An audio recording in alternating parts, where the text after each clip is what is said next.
ईद मेहंदी का, खुशियों का, रंगों का, खुशबू का और कांच की चूड़ियों की खनक में बसी आरज़ुओं का एक नाम है, ईद इनाम है।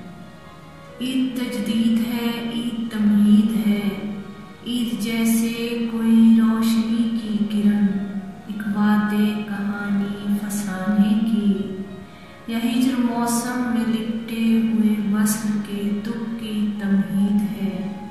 ईद उम्मीद है। ईद हीरा नहीं, ईद मोती नहीं, ईद हंसती नहीं, ईद रोती नहीं। एक आंगन कहीं कोई ऐसा भी है जिसमें शाहजादी सदियों से सोती नहीं। शाहजादे की जब दीद होती नहीं, ईद के दिन भी फिर ईद होती नहीं। एक घर में तो खुशियों का सामान है, एक घर में मगर दुख का तूफान है। ईद हैरान है, ईद हैरान है, ईद हैरान है।